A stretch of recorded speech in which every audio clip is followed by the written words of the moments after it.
Bien, aquí está un poco el plan de la intervención, algunas consideraciones previas que voy a hacer sobre la materia y después tres momentos principales en los que me quiero detener, de dónde venimos, con esa foto fija de 1978 de la ponencia constitucional, dónde estamos, con ese endiablado estado de agotamiento del proceso del modelo autonómico y hacia dónde queremos ir, o al menos donde yo coloco, donde me gustaría que fuéramos, que es la línea de ir hacia una España federal dentro de una Europa federal, lo cual implica que sigo contestando a Roberto, que voy a intentar hacerlo a lo largo de toda mi intervención.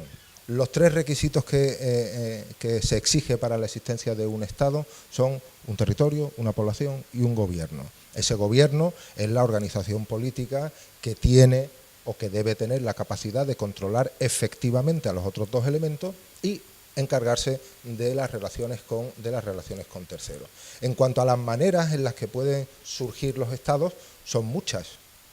Incluso se ha hablado, antes María ha hablado una de ellas, que es la descolonización, pero desde luego la primera de las maneras en la que aparecen los Estados es como un proceso de formación histórica que se da en la Europa de finales del siglo XV y comienzos del XVI y que tiene su momento culmen en esa imagen que está en el cuadro, que es la firma de la Paz de Westfalia el 24 de octubre de 1786. La primera forma del Estado que conocemos es la de un Estado unitario. Incluso más que un Estado unitario, es un Estado unificador.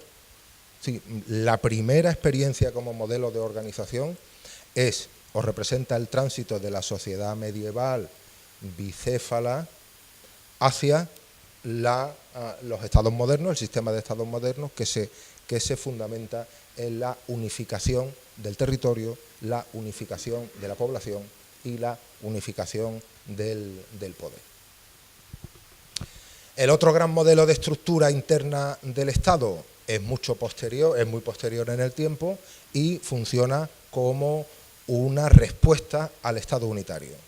Por eso veis ahí esas imágenes. Si el modelo unitario inglés da sentido, como se ha dicho, al federalismo americano, el sentido unitario del Estado francés dará lugar al federalismo suizo por una parte, al federalismo alemán por otra. Claro, al ser el modelo federal un modelo que surge como reacción al modelo unitario, cada circunstancia histórica dará lugar a un modelo federal de diversas características. De ahí que no se pueda definir un modelo de Estado federal, un Estado federal, sino que básicamente nos refiramos a qué debe tener un Estado federal para llamarse federal, ¿no? Y ahí tenéis más o menos las que se considera por la doctrina más especializada en estos temas, los rasgos que tiene que tener un Estado federal, que está compuesto, articulado en entidades territoriales, que esas entidades tienen una autonomía considerable, que dichas unidades participan en la formación de la voluntad de la federación a través de una segunda cámara de composición territorial, que todos esos elementos están garantizados en una constitución rígida y que hay un mecanismo organizado de solución de conflictos cuando se den los conflictos entre la federación y los federados o entre los federados. Ahí, los que estáis aquí no lo veis, los que estáis allí sí veis una foto de uno de mis maestros, el profesor Pérez Royo, que no viene sino a explicar en ese párrafo que el Estado federal no deja de ser una solución de compromiso entre la titularidad del poder y el ejercicio del poder.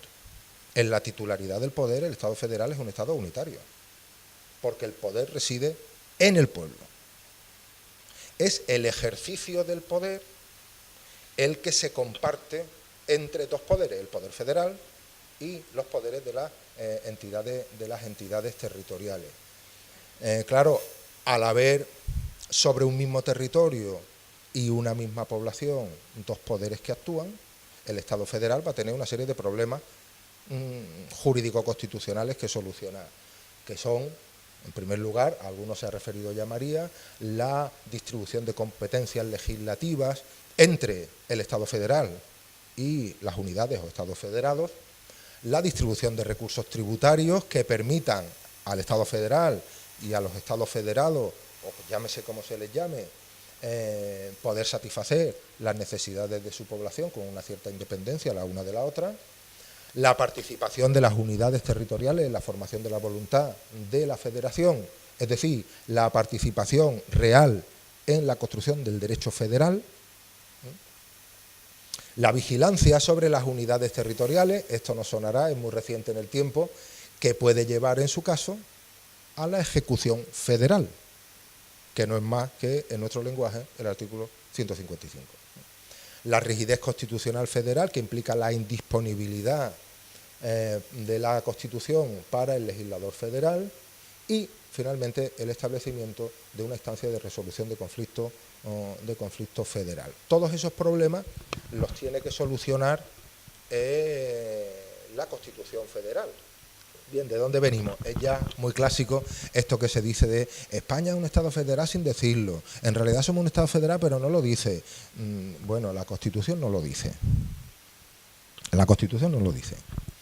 Cuando llega el proceso constituyente a la muerte del dictador, hay dos grandes temazos para la sociedad de la época. Una era crear un régimen democrático, otra era la organización de un Estado políticamente descentralizado. Para lo primero no había ningún problema, porque la madurez de la sociedad española estaba a la altura de las circunstancias.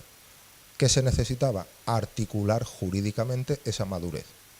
Encima, con la ventaja de que, como estamos a finales de los años 70, el constitucionalismo contemporáneo de nuestro entorno está más que desarrollado. Luego podemos ir aprendiendo de todas las soluciones ensayadas en el constitucionalismo de los estados de nuestro entorno, y ahí no hay ningún problema en esa parte.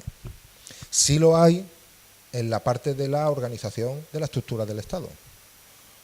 ¿Por qué? Porque la voluntad de la sociedad española no estaba clara.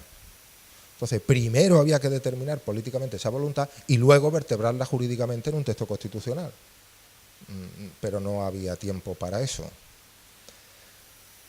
Como no había tiempo para eso y tantas dudas, cuestiones, poderes y todo el contexto que tiene nuestra transición, ¿qué sucede? Que si tomamos como referencia el primer proyecto de Constitución y la Constitución del 78, la solución cambia radicalmente.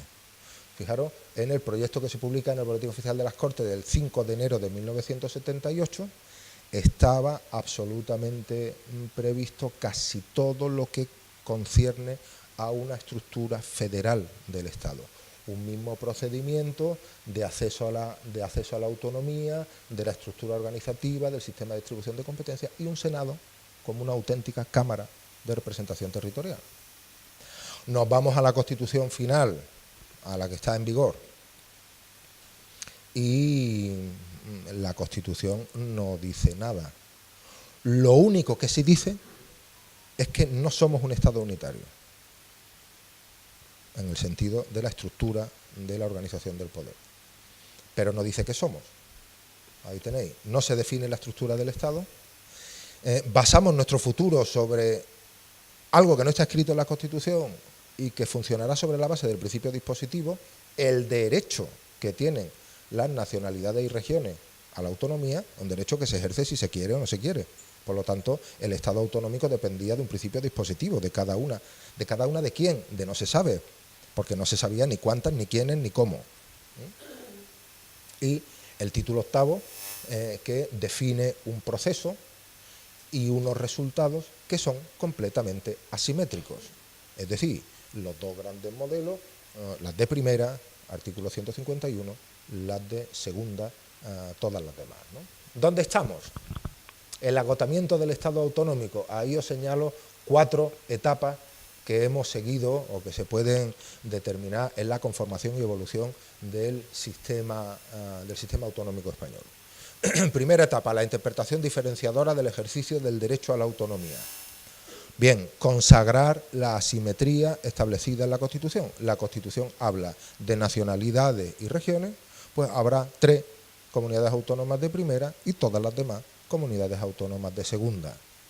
Afortunadamente, yo no sé si se identifica la foto, lo he puesto con toda la intención, hay un golpe en la mesa de un territorio que forma parte de las Españas, que es Andalucía, que da un golpe en la mesa y se cambia la dinámica y se pasa de la primera a la segunda etapa, no sin ciertos malabares jurídicos con respecto al resultado del famoso referéndum en las provincias de Almería y de Jaén. Segunda etapa, la interpretación homogeneizadora del ejercicio del derecho a la autonomía. Los pactos autonómicos del 81 cierran, de momento, el principio dispositivo. PP y PSOE pactan quiénes, cuántas y cómo estarán configuradas. Y se determina que habrá definitivamente unas cuantas comunidades autónomas que estarán en primera línea y el resto que estarán en la segunda línea. Eso será así hasta la llegada de los nuevos pactos autonómicos de 1992 y la homogeneización, la regulación sustancial del nivel de competencia. Es decir, se van equiparando, al menos jurídicamente, todos los estatutos de autonomía, salvando los hechos diferenciales que están recogidos en la Constitución y que, como la propia Constitución dice, no pueden suponer para el que lo tiene ningún beneficio ni social ni económico, artículo 138, párrafo segundo de la Constitución española. Y finalmente la cuarta etapa, las reformas de los estatutos de autonomía a partir de 2006. Es verdad que nada más que se habla de Cataluña, Cataluña, Cataluña, pero Cataluña no inaugura esta etapa. Es el plan Ibarretxe el primero. Plan Ibarretxe de 2004, que cumple con todos los parámetros y cuando llega a las Cortes Generales allí es cortado y punto. Después viene la reforma catalana de 2005. Todo esto abre la puerta a una nueva reforma de calado, son los famosos estatutos de autonomía de segunda generación. Estos estatutos de autonomía que se dan en esas 7 comunidades, que vuelven a abrir la espita del principio dispositivo, lo cual convierte, pero ya desde el punto de vista de la elección de cada comunidad autónoma. Y hay, por eso señalo, con los dos escudos, las dos comunidades que dan un paso adelante. Una que lo da muy adelante y otra que va detrás, prácticamente puede decirse con ciertos límites que da los mismos pasos, pero como lo sabe decir de otra manera, no genera ninguna polémica ni ninguna dificultad, y son los estatutos de autonomía de Cataluña y de Andalucía. La dinámica de esta reforma ya es distinta. La dinámica de esta reforma representa el agotamiento del Estado autonómico que parte de la foto fija de la Constitución de 1978. En estos nuevos estatutos de autonomía, empezando por el nuestro, y hemos de ser sinceros, o al menos a mí me gusta serlo desde el punto de vista científico, las comunidades autónomas están buscando un desbordamiento del régimen del 78, una autoafirmación cada vez más intensa y unas cotas de autogobierno cada vez más desarrolladas, que me parece muy legítimo, pero que desbordan el marco de 1978. Pero claro, es que el marco de 1978 era tan fácil desbordarlo porque era tan poco lo que se decía en la Constitución de 1978 y finalmente para que la foto fija del 78 se agote, llega el golpe de gracia, el tiro de gracia, o como incluso el propio Javier Pérez Royo le llama el golpe de Estado del Tribunal Constitucional, con la sentencia que resuelve el recurso de inconstitucionalidad presentado por diputados del Grupo Parlamentario Popular contra el Estatuto de Autonomía de Cataluña, aprobado en el Parlamento catalán, aprobado en las Cortes Generales, aprobado en referéndum y publicado en Boletín Oficial del Estado. La primera fecha de la publicación, buscarla, ha desaparecido. La fecha del estatuto sigue siendo el mismo, su publicación es mucho posterior, con los recortes que le da la sentencia la sentencia del Tribunal Constitucional. El Estado autonómico se ha agotado. Necesitamos hacer algo más. Necesitamos completar o decidir lo que no se decidió en 1978. Y básicamente, y con eso sigo contestando a Roberto, necesitamos la transición hacia un modelo federal homologable con los modelos federales de los Estados miembros de la Unión Europea que son de corte federal. Sin más miedo y sin más problemas en reconocer de que esta foto ya no responde y que necesitamos una foto nueva de la sociedad española. Este es el diagnóstico, digamos, del Estado autonómico de hoy. Es decir, un repaso en 9 puntos de todos los problemas que tiene nuestro Estado de las autonomías.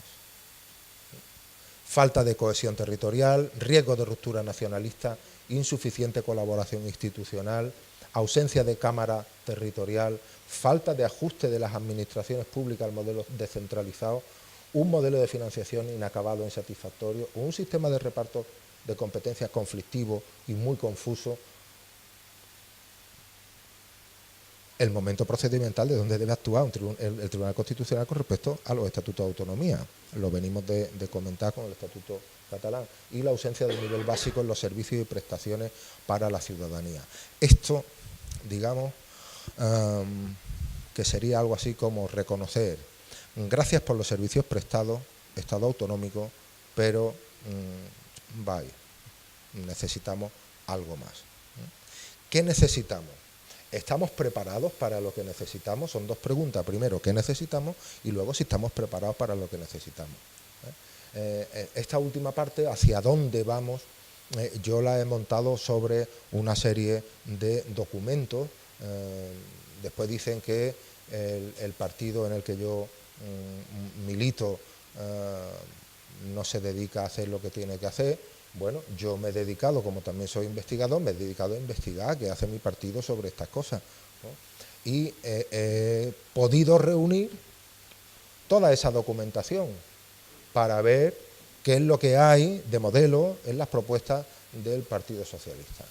Desde los estatutos federales hasta las resoluciones del 39 Congreso, hasta el documento Una reforma por un nuevo pacto de convivencia de 2015, la Declaración de Granada, la resolución que acompaña a la Declaración de Granada, la Declaración de Barcelona, y quizás sea también justo reconocer que se están haciendo cosas y que se están poniendo papeles encima de la mesa. Pero claro, ¿quién lo va a reconocer? El Grupo Prisa está demasiado entretenido ahora con la España de Ciudadanos y demás, y entonces nos falta un altavoz.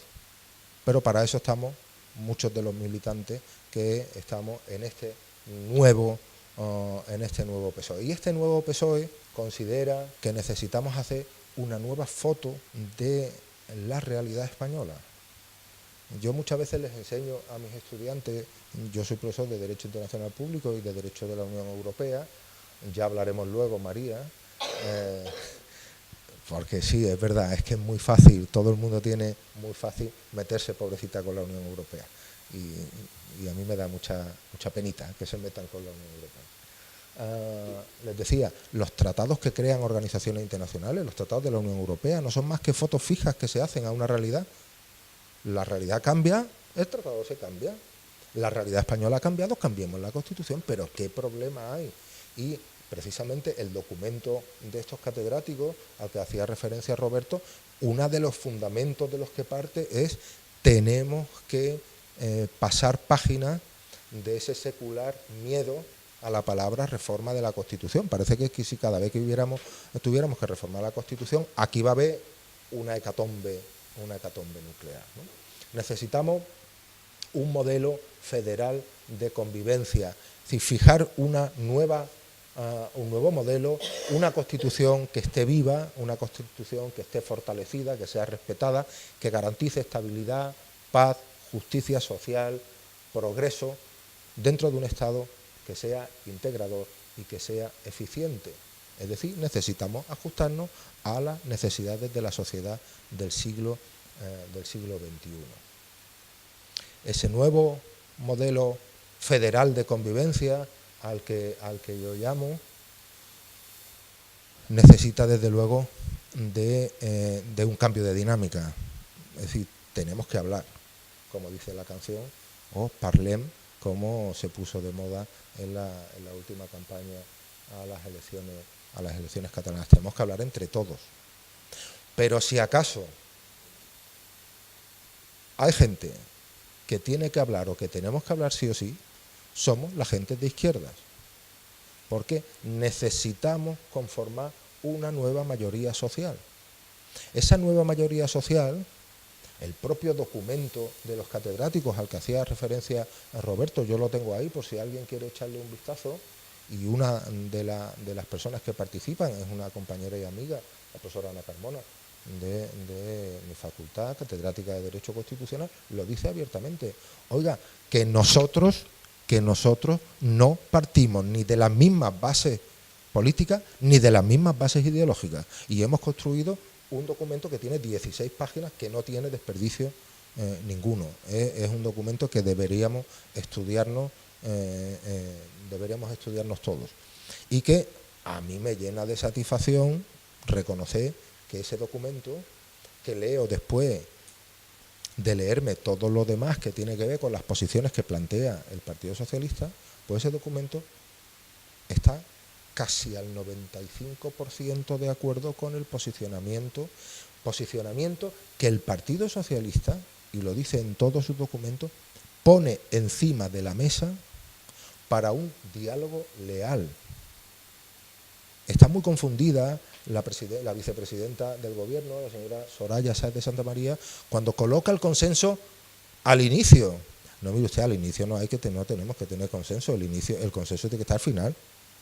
Al principio hay que sentarse y llegar con espíritu colaborativo. Eso sí, si usted no tiene espíritu colaborativo, no se siente, pero entonces no podremos reformar la Constitución. La Constitución necesita reformas que van de los 2/3 a los 3/5. Bueno, pues habrá que construir mayorías de 2/3 o mayorías de 3/5 en función de que necesitemos la reforma por la vía más fácil o por la vía más difícil de reformar la Constitución. Lo que parece que hay, digamos, un consenso en la doctrina es que, incluso Javier ha cambiado de posición en estos últimos años, no parece necesario abrir un proceso constituyente, que sería excesivo. Con las reglas que nos da nuestra propia Constitución, podemos reformar lo que haga falta de la propia Constitución, puesto que, además, la Constitución española no tiene ninguna cláusula de intangibilidad, es decir, que ninguna parte de la Constitución está atrincherada de manera que no se pueda modificar. Estas son las 14 propuestas que desde una posición de honestidad somos lo que planteamos los socialistas, es decir, lo que queremos hablar sobre todos estos temas que se pueden solventar o solucionar en la Constitución. ¿Que tenemos ideas sobre cada uno de los temas? Por supuesto. Pero que esto tiene que ser el resultado final de un consenso final, o al menos de la conformación de una mayoría de progreso que pueda imponerse a los dos grandes vectores con los que tenemos que luchar. Por una parte, el inmovilismo del gobierno, por otra parte, el independentismo catalán, que no se sostiene en el sentido de que intenta asirse a otras circunstancias que, cuando uno escarba, ve que ni Cataluña es Escocia, ni Cataluña es Quebec, ni tienen nada, perdón por el chiste fácil, ni tienen nada que ver. Es decir, la situación catalana es muy distinta a la situación que se ha vivido en Escocia, por ejemplo, o que se ha vivido en Quebec. Yo cierro ya, porque creo que me estoy llegando al límite. Cierro, simplemente me vaya a permitir que haga una alusión al lema de la Unión Europea. La Unión Europea tiene como lema precisamente unidos en la diversidad. Una frase que a mí me parece preciosa. España nació de la diversidad y podemos seguir estando unidos en la diversidad y podemos reconocer hechos diferenciales. Bravo para el que lo tenga. Estupendo. ¿Cuál es el problema? Lo que no tenemos que tener es miedo a la diversidad.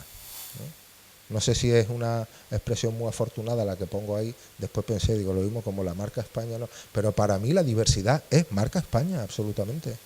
Es que nosotros somos diversos y dentro de nuestra diversidad está nuestra fortaleza y eso es lo que debemos defender, en este caso, en el tema que nos ocupa hoy, sobre la eventual reforma constitucional y hacer esa transición al Estado federal. Termino. Los propios catedráticos hacen mención en su documento. Oiga, que el nombre es lo de menos, ¿eh? Que usted se quiere llamar Estado federal, que lo de menos, como el Estado federal, y termino como empecé, como el Estado federal nace como respuesta al Estado unitario de cada uno de los países, con cada uno de sus dinámicas, el nombre es lo de menos. Lo demás es que podamos tener soluciones federales y técnicas federales a los problemas que tiene este país en este momento. Y ya acabo. Muchas gracias.